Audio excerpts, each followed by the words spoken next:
Meus irmãos, eu sou muito feliz, né, de poder estar aqui com vocês essa tarde, especialmente, né, para trabalharmos juntos, né, com demais pastores também, o pastor Glenn e demais pastores, esse tema teologia do Espírito Santo, né? E quando, há tempos atrás, o tema foi proposto, foi algo tão especial de saber, né, que nós estamos dedicando esse encontro ao estudo da pessoa e da obra do Espírito Santo.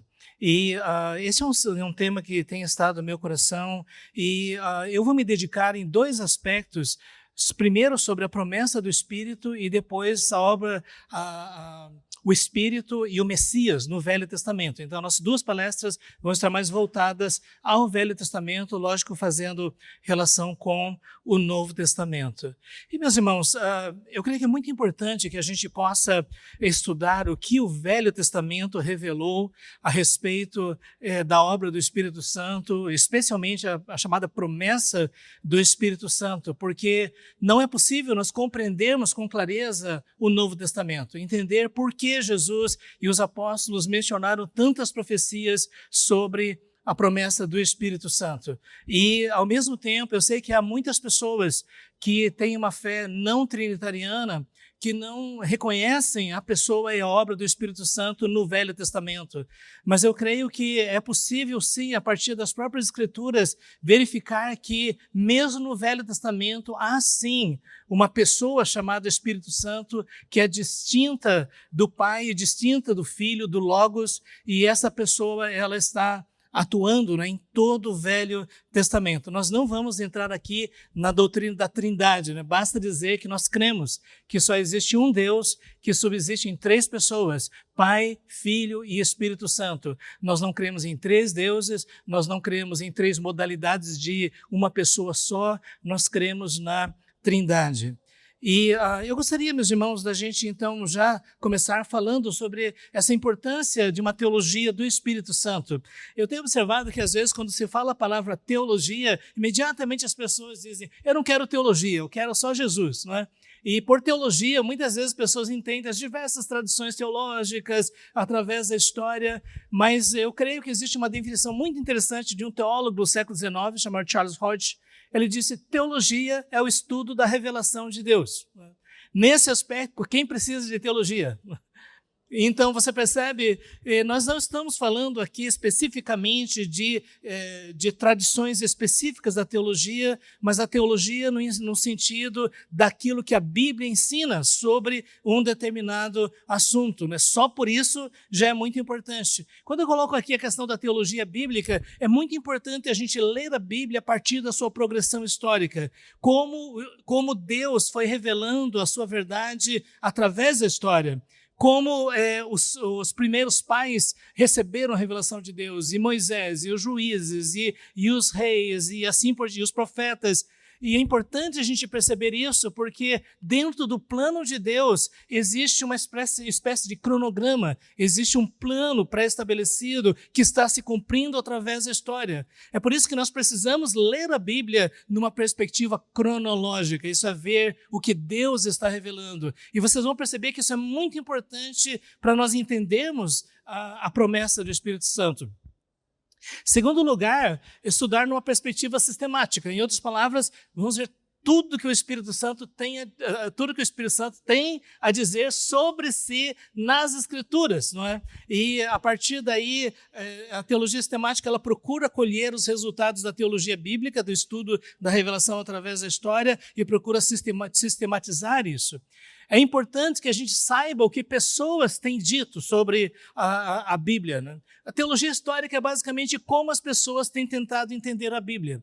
E através da história, pessoas têm tentado entender sobre o Espírito Santo. E muitos, então, têm escrito, e na verdade é uma literatura que não tem fim, mas é importante de saber, né? E vocês percebem que a partir daqui, muitas questões são discutidas sobre o que é batismo com o Espírito Santo, o que são dons espirituais, se eles cessaram, eles não cessaram, o que o Espírito Santo faz em avivamento, como é a operação do Espírito Santo na igreja e assim por diante. É importante saber também o que teólogos disseram. Não é nosso foco hoje.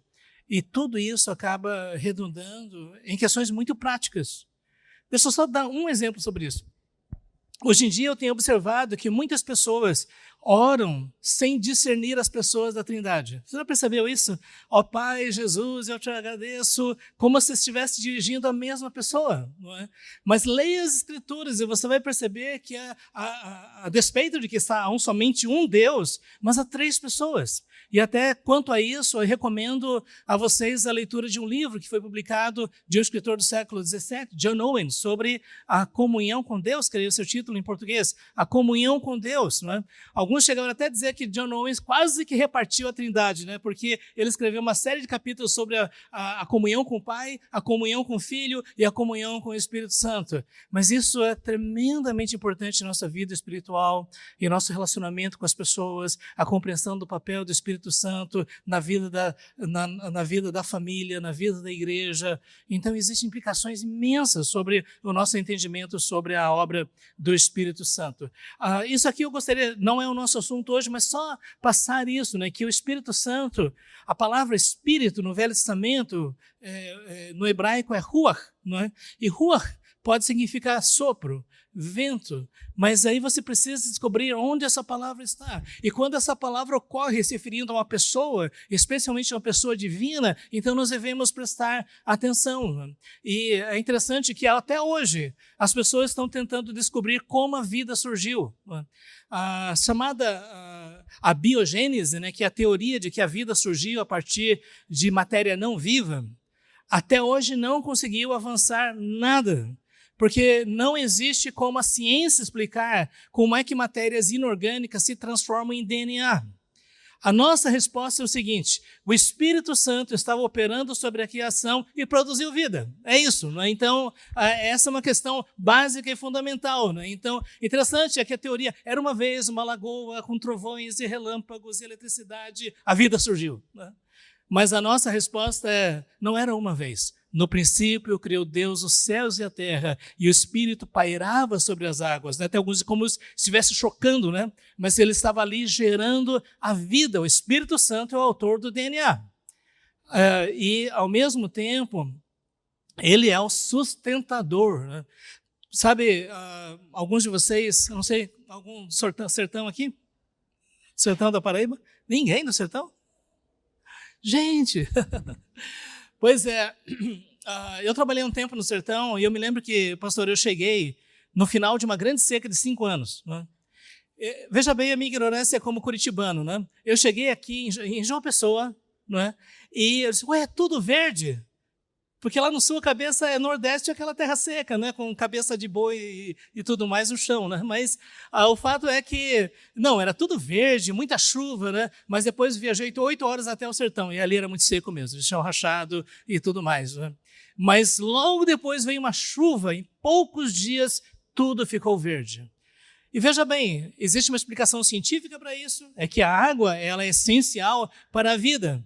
Mas a outra explicação bíblica é que o Espírito não somente gera vida, mas é o sustentador da vida vegetal, da vida animal, da vida humana. É o Espírito Santo que age na criação, é o Espírito Santo que renova a face da terra, é Ele que atua com o seu poder renovando a criação. É o Espírito Santo que nos dá vida. E aí está a questão, nós dizemos que temos respiração. Se Deus tira a nossa respiração, nós morremos. Quem sustenta a nossa respiração? Biblicamente falando, é o Espírito Santo.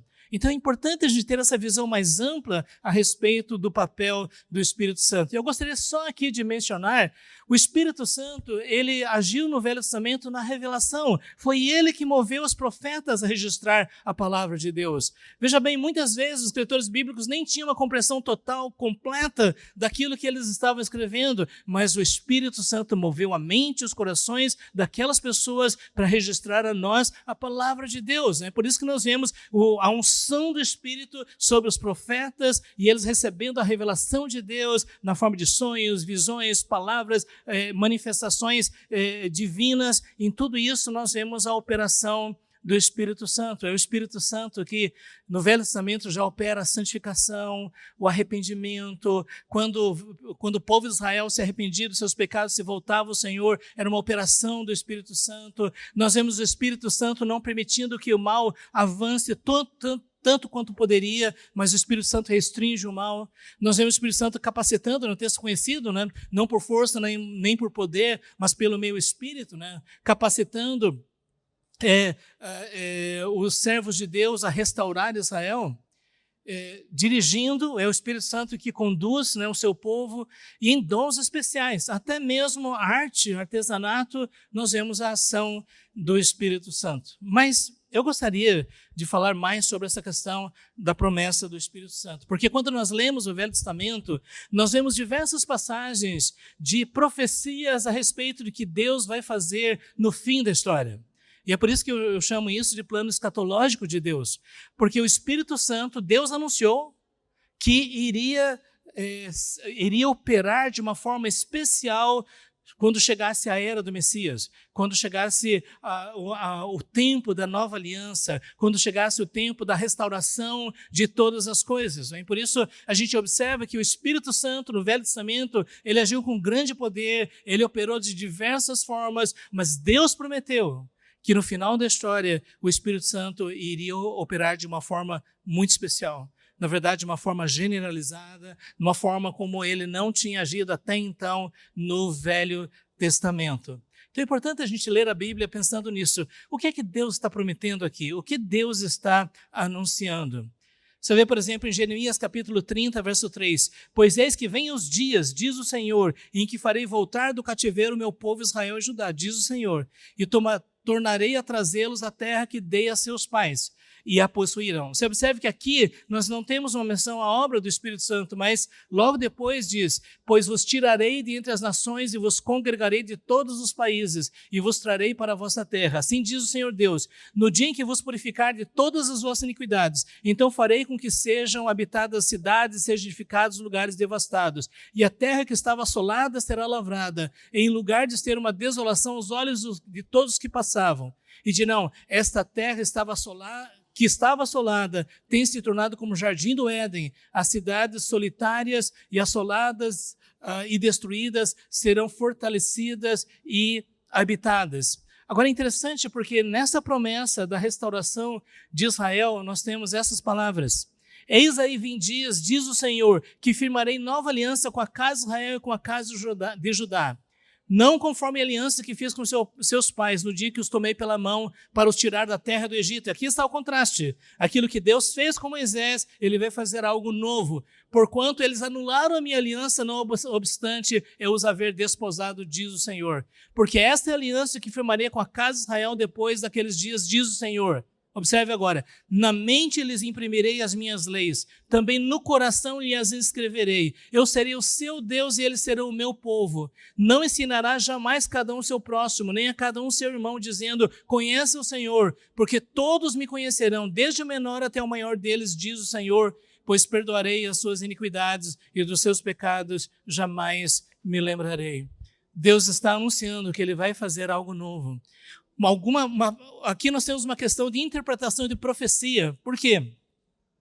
Nós podemos dizer que, em parte, essa profecia se cumpriu quando Deus trouxe o povo de volta do exílio para Jerusalém na época de Neemias e Esdras.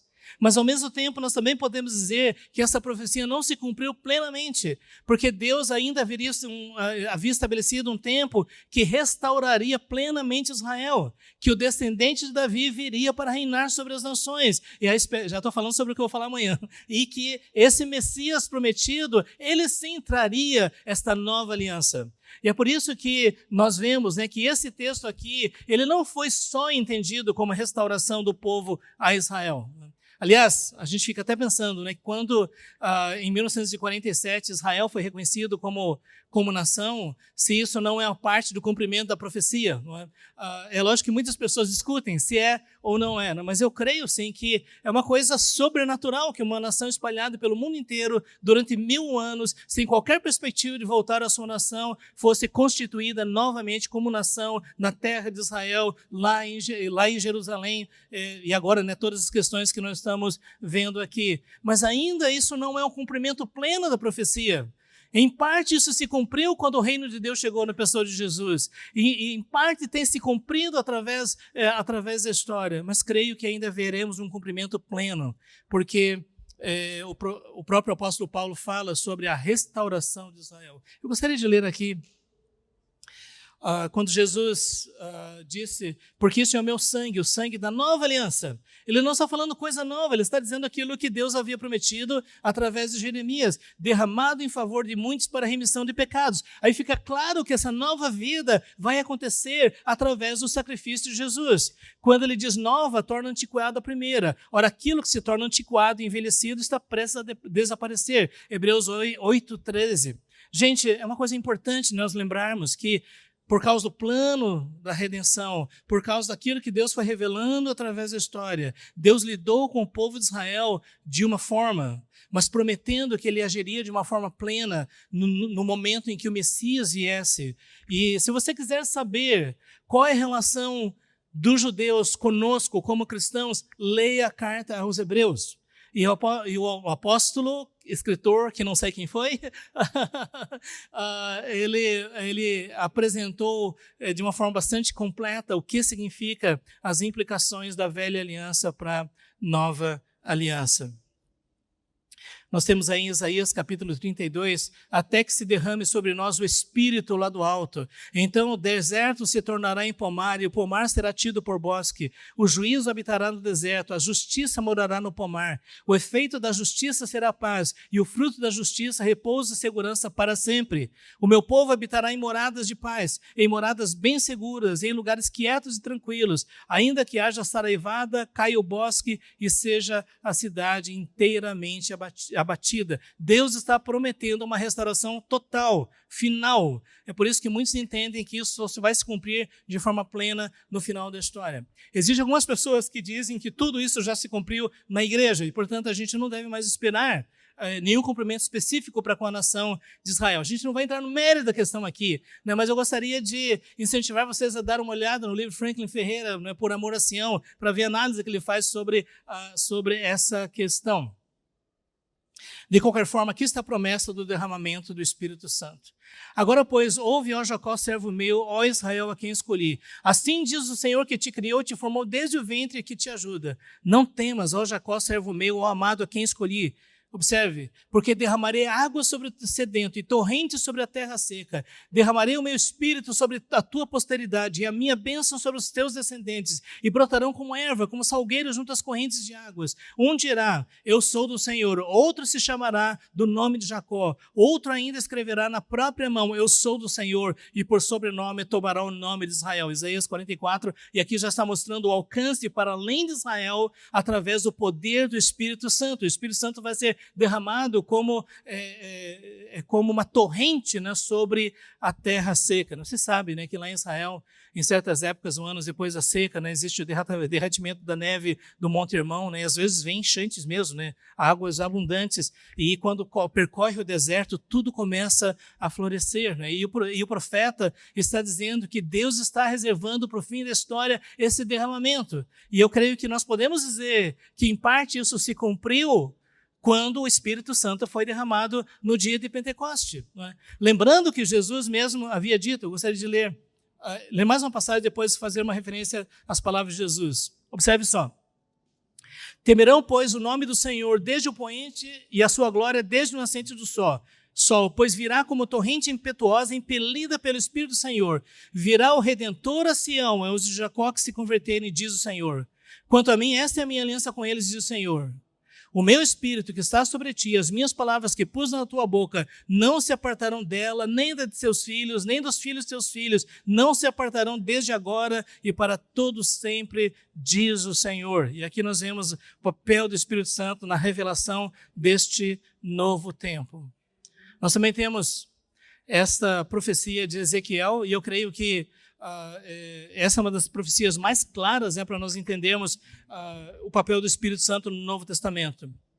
Tornar-vos-ei de entre as nações e vos congregarei de todos os países e vos trarei para a vossa terra. Então aspergerei água pura sobre vós e ficareis purificados. De todas as vossas imundícies, de todos os vossos ídolos vos purificarei.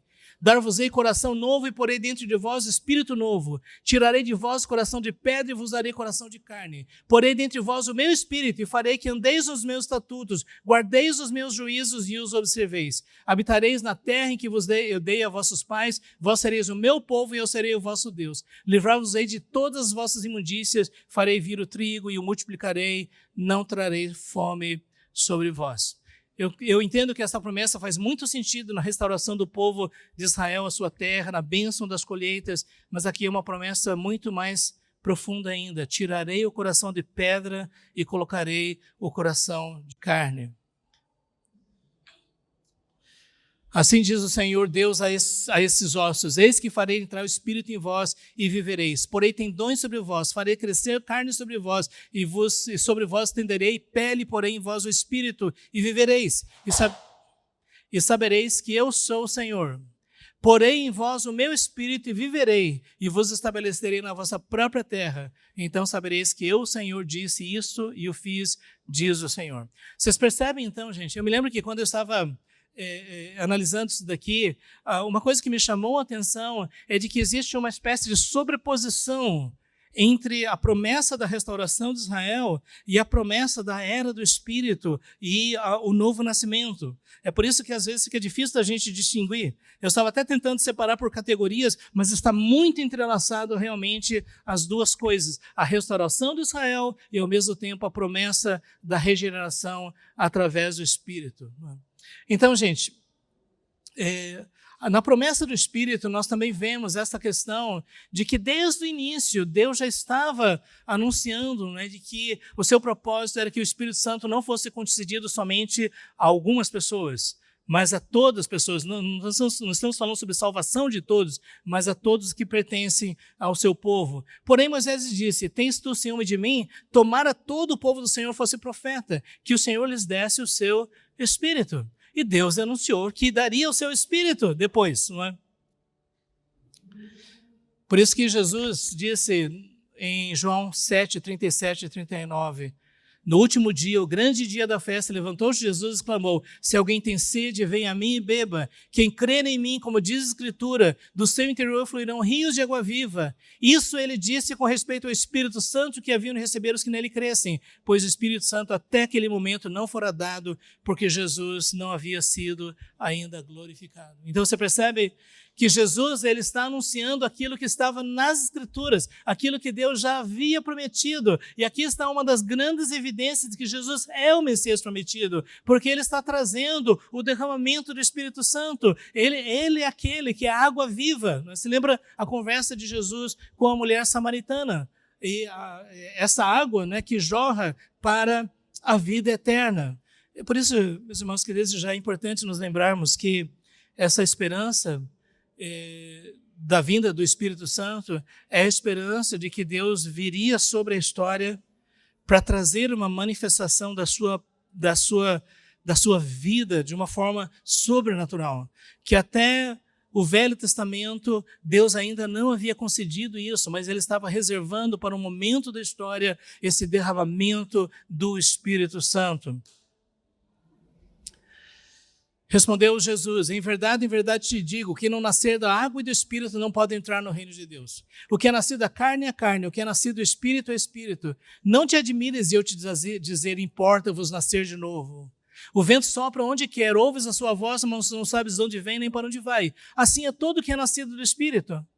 Então lhe perguntou Nicodemos: como pode suceder isso? Acudiu Jesus: tu és mestre de Israel e não compreendes essas coisas? Ele devia compreender, já estava revelado, já estava anunciado, os profetas já haviam dito isso, mas ele não tinha associado. Talvez Nicodemos tenha pensado que essa água seria basicamente a restauração do povo à sua terra, as boas colheitas, mas ele não conseguia perceber a necessidade do novo nascimento.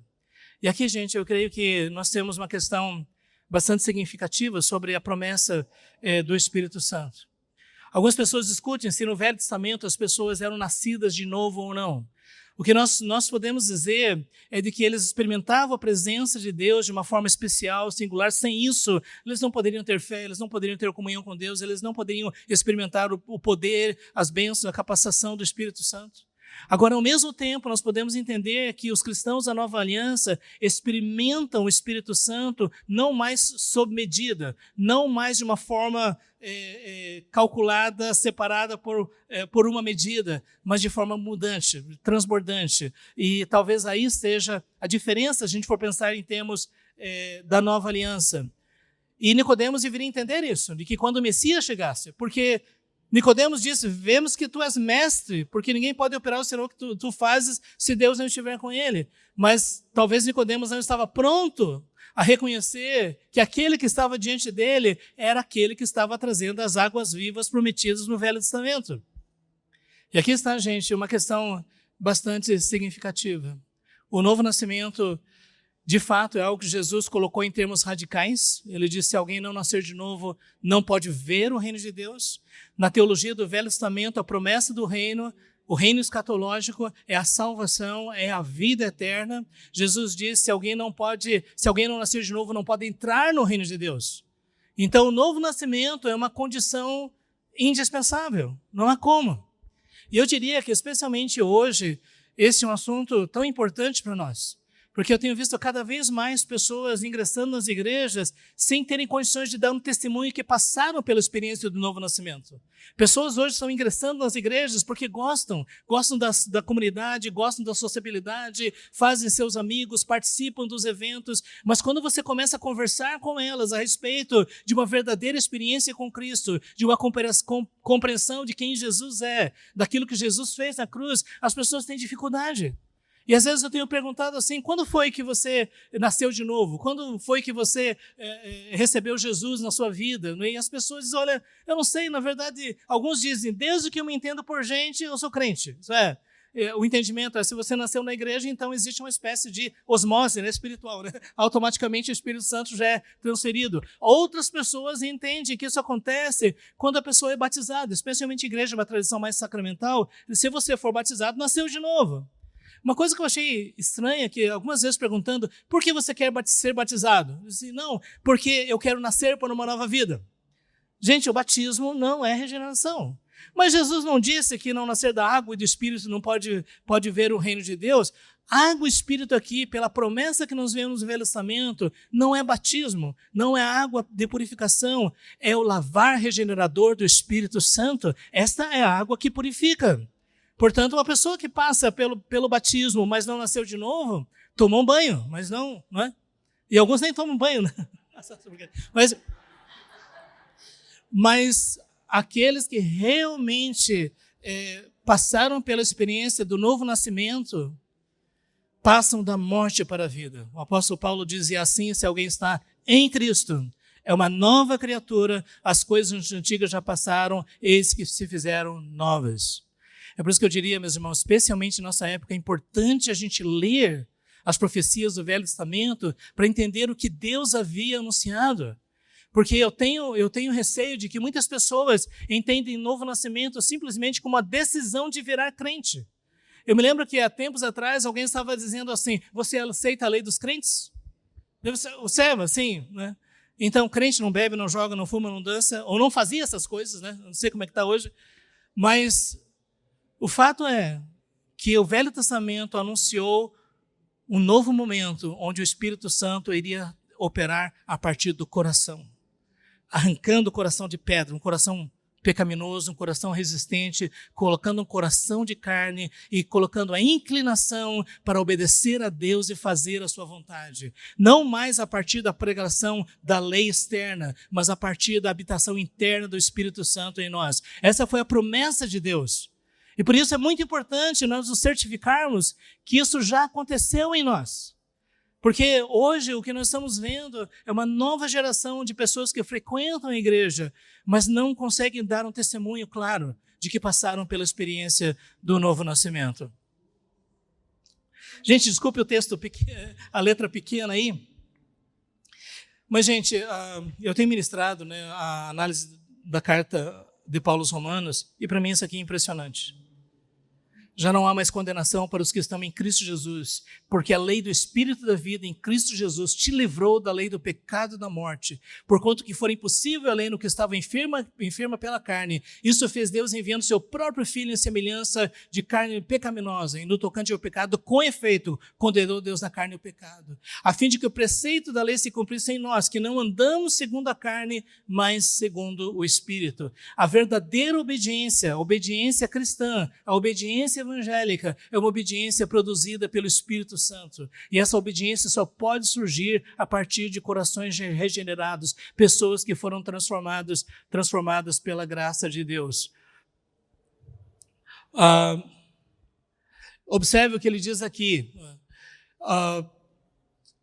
Porque o pendor da carne dá para a morte, mas o Espírito para a vida e paz. Por isso o pendor da carne, inimizade contra Deus, não está sujeito à lei de Deus, nem mesmo pode estar. Você observe que sem uma regeneração, o coração não vai querer obedecer a Deus. E esse é o grande problema de nós queremos converter as pessoas por comportamento, né? Já viu, sabe que tem algumas irmãs, né, que querem converter os maridos a pulso, né, como se diz aqui no Nordeste, não é? Olha essa bebida, olha esse cigarro, olha essa televisão. Você percebe como se eles deixassem de fazer isso, já resolviam os problemas. Mas a verdadeira transformação acontece a partir da nossa união com o Espírito Santo, pela fé em Jesus.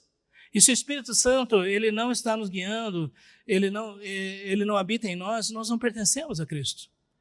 E aqui está a grande questão. No século XVII, né, quando praticamente todo mundo ia para a igreja, os pastores muitas vezes diziam: vá para a sua casa, para o seu quarto, feche a porta e pergunte: Senhor, eu sou teu?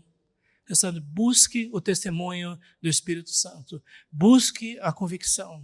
Por isso, gente, que a obra do Espírito Santo não é só uma questão intelectiva e volitiva, algo que você entende ou algo que você faz, mas é profundamente espiritual, é uma transformação interior nos recessos mais íntimos da sua alma, que muda a sua natureza e agora gera em você novos desejos, novos valores, novos relacionamentos, tudo se torna novo. É isso que o apóstolo Paulo diz aqui. E aqui nós chegamos, gente, ao texto de Joel. Eu sei como é que nós estamos no nosso tempo. Joel, Deus prometeu através de Joel. Joel veio mais ou menos 800 antes de Cristo. E o povo de Israel estava distante de Deus, e Deus estava chamando o povo ao arrependimento, os sacerdotes a rasgar as suas vestes, demonstrar que eles estavam arrependidos da idolatria. Deus havia mandado pragas de gafanhotos, estava trazendo fome e tristeza para o povo de Israel, e Deus prometeu que iria fazer algo, né? E aqui nós temos em Joel 2, 28 a 32. E acontecerá depois que derramarei o meu espírito sobre toda a carne. Vossos filhos e vossas filhas profetizarão, vossos velhos sonharão e vossos jovens terão visões. Até sobre os servos e sobre as servas derramarei o meu espírito naqueles dias. Naqueles dias. Mostrarei prodígios no céu e na terra, sangue, fogo e colunas de fumaça. O sol se converterá em trevas e a lua em sangue, até que venha o grande e terrível dia do Senhor. E acontecerá que todo aquele que invocar o nome do Senhor será salvo, porque no Monte Sião e em Jerusalém estarão os que forem salvos, como o Senhor prometeu, e entre os sobreviventes, aqueles que o Senhor chamar. Como vocês podem perceber, gente, esse texto aqui, ele foi citado ipsis literis por Pedro, no sermão do dia de Pentecoste, e eu gostaria de ler somente essa passagem para nós abrirmos Atos capítulo 2. E sobre a casa de Davi e sobre os habitantes de Jerusalém derramarei o espírito de graça e de súplicas. Olharão para aqueles a quem traspassaram, pranteá-lo como quem pranteia por um unigênito, e chorarão por ele como se chora amargamente pelo primogênito. O Espírito Santo vai fazer isso. Gente, abra suas Bíblias aí em Atos dos Apóstolos.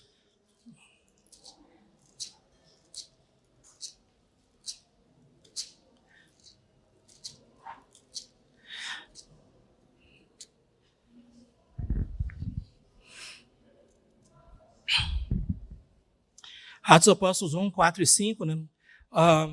Comendo com eles, determinou-lhes que não se ausentassem de Jerusalém, mas esperassem a promessa do Pai, a qual disse ele: de mim ouvistes. Porque João, na verdade, batizou com a água, mas vós sereis batizados com o Espírito Santo não muito depois destes dias. Aí você observe, né, que então, ainda no versículo 7, uma questão interessante aqui. Respondeu-lhe, não vos compete conhecer tempos e épocas. A pergunta antes, será o tempo que restaura o reino de Israel? Respondeu-lhes, não vos compete conhecer tempos e épocas que o Pai reservou para a sua exclusiva autoridade. Então, meus irmãos, aqui está uma coisa muito importante sobre escatologia. A gente vê hoje em dia pessoas tentando adivinhar muitas coisas, não é? Tentando decifrar códigos, tentando interpretar números, tentando interpretar personagens da história. E deixa eu dizer para vocês, não vos compete. Você percebe, não é da nossa competência descobrir mistérios que Deus não revelou. Você quer mistério revelado? Às vezes a gente ouve pessoas, meu irmão, é mistério. Aí eu digo assim, é mistério revelado. E talvez o mistério revelado mais pleno que nós tenhamos sobre isso está num livro chamado Apocalipse. Então, leia Apocalipse. Não é? Eu sei que é um desafio, mas não vos compete. Mas recebereis poder ao descer sobre vós o Espírito Santo e sereis minhas testemunhas, tanto em Jerusalém, como em toda a Judéia, Samaria e até os confins da terra. Então você observe que Jesus aqui, ele estava dizendo que o derramamento do Espírito Santo seria dado para a igreja cumprir a sua missão de ser testemunha até os confins da terra. Então esse é o revestimento de poder, algo que Jesus também já havia prometido lá em Lucas, né? Vocês vão ser fortalecidos com poder, ou revestidos de poder. E que também João Batista tinha dito, ele batizará vocês com o Espírito Santo e com fogo.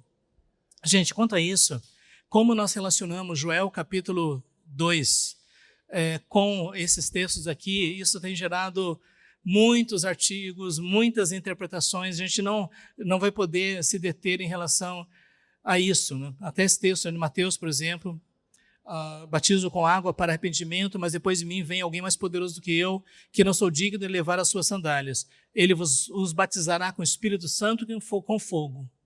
Até algumas pessoas perguntam, né, o que significa batismo com fogo? E alguns dizem assim, que tem o batismo com o Espírito Santo e depois tem o batismo com fogo. Né? Mas se você for ver aqui pelo próprio texto, o batismo do Espírito Santo é para a colheita dos salvos. E o batismo com fogo é para o juízo dos ímpios. Então, me parece que o texto próprio aqui já dá essa explicação para nós. Então, será esse o tempo? Não. Então, gente, observe aqui capítulo 2.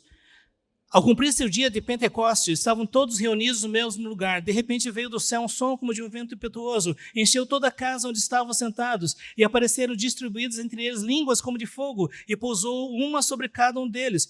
Todos ficaram cheios do Espírito e passaram a falar em outras línguas, segundo o Espírito lhes concedia que falassem. Isso gerou, então, esse espanto, como é que pessoas podiam falar línguas tão diferentes que nunca tinham aprendido, alguns estavam dizendo que estavam embriagados, o que isso significa, e então Pedro, ele se levanta, para dizer, não estão embriagados, e aqui ele cita então o texto de Joel, capítulo 2, versículos 17 até o 21. Veja a explicação de Pedro, versículo 22. Varões israelitas, atendei a essas palavras. Jesus o Nazareno, varão aprovado por Deus diante de vós com milagres, prodígios e sinais. E aqui está algo, se Deus quiser, vamos compartilhar mais amanhã sobre a questão do Espírito Santo e o Messias. Mas aqui está um sinal, os quais o próprio Deus realizou por intermédio dele entre vós, como vós mesmos sabeis. Sendo esse entregue pelo determinado desígnio e presciência de Deus, vós o matastes crucificando por mãos de iníquos. Na verdade, Deus havia revelado em Isaías 53 que ele seria entregue, ao qual, porém, Deus ressuscitou, rompendo os grilhões da morte, porquanto não era possível fosse ele retido por ela. E aqui nós temos, então, a profecia de Davi, que também é para amanhã, né? E observe o que ele diz aqui, que essa profecia, na verdade, é, então, o cumprimento da profecia de Joel. Então, se você quiser entender como a promessa do Espírito no Velho Testamento se cumpre no Novo Testamento, analise com cuidado o livro de Atos Apóstolos.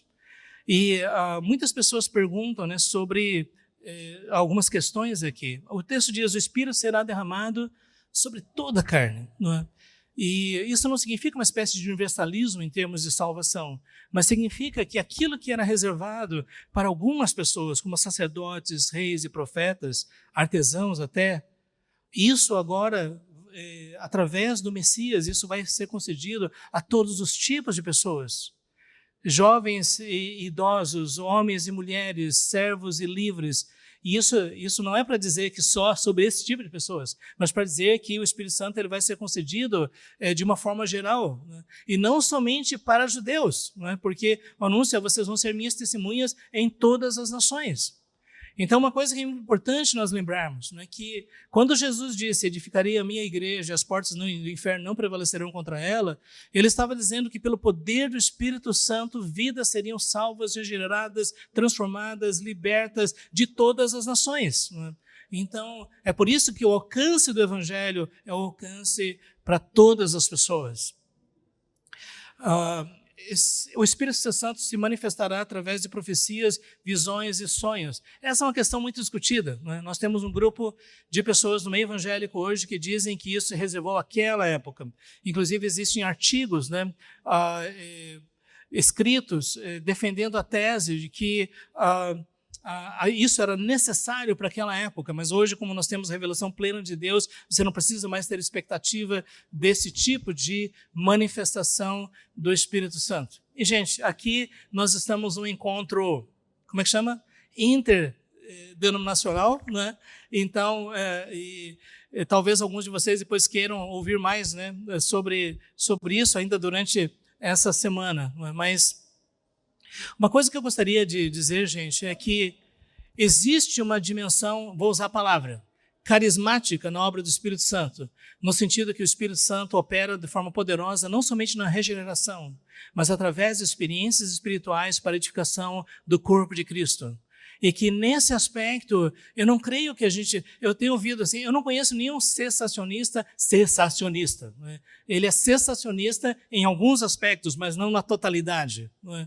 E, ao mesmo tempo, eu tenho visto muitas pessoas que defendem a plenitude dos dons espirituais, mas acabam focalizando em 2 ou 3 e perdendo de vista tudo mais que a Bíblia tem a dizer sobre isso, né? Então, eu creio, meus irmãos, que é uma coisa importante, né? Se Deus prometeu que a nova era, entende? Nova era aqui, o novo momento do reino de Deus manifestado na história, viria com a manifestação do Espírito Santo, isso deve ser levado a sério. E quando você lê a história da igreja, você vê que exatamente, por isso que eu creio que isso não se cumpriu somente lá em Atos Apóstolos, mas é uma promessa que Deus deu à sua igreja até a consumação da história, porque como nós vemos o contexto aqui, até que os elementos se desfaçam abrasados, até que venha o dia do Senhor. Até então, o Espírito Santo ele vai estar agindo com grande poder através do seu povo, na edificação do seu povo para a proclamação do Evangelho.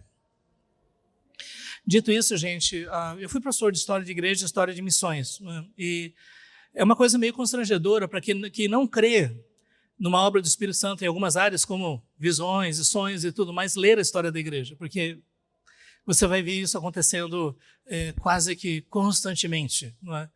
E aí eu acho muito temerário de você dizer, mas não era autêntico. Eu prefiro dizer, aqui, desde já, né? Eu prefiro não fazer um julgamento sobre isso, gente. Por quê? Eu creio que o Espírito Santo realmente tem agido e age, continua agindo. Esses dias, pastor, eu estava pensando sobre isso, né? Que direito o Espírito Santo tem de revelar Jesus para muçulmanos? Você entende o que eu quero dizer? Isso traz um monte de problemas teológicos. Jesus não podia fazer isso. Como é que ele, sabe, um muçulmano que não tem nada, não conhece nada, Jesus vai e aparece para ele, se arrepende dos seus pecados, se torna um discípulo de Jesus e se torna um pregador do Evangelho? Bom, eu chamo isso obra do Espírito Santo. Foi o Espírito Santo que fez. Então, alguns dizem que a profecia se cumpriu em Atos 2, né? Eu creio que em termos escatológicos, e aqui nós temos uma questão interessante sobre teologia, gente. Já e ainda não. O reino de Deus já veio na pessoa de Jesus. O Espírito Santo já foi derramado no dia de Pentecoste, mas ainda não na sua totalidade. Ainda não até a consumação da história. Portanto, nós ainda estamos nesse momento em que precisamos da capacitação sobrenatural do Espírito Santo para proclamar o Evangelho de Cristo. Até agora nós vemos a obra de Deus através de reformas, avivamentos missionários, avivamentos e movimentos missionários, e nós vemos em tudo isso a obra sobrenatural do Espírito Santo. Por isso eu creio que a profecia ela se cumpre de forma escatológica. Você sabe, né, que, biblicamente falando, nós já estamos nos últimos dias. Desde que o Espírito Santo foi derramado, já estamos nos últimos dias. E você vai dizer assim, peraí, mas são 2000 anos já. Bom, para Deus um dia como 1000 anos como um dia. Num certo sentido, Jesus ressuscitou 48 horas, então nós estamos nos últimos dias. Né?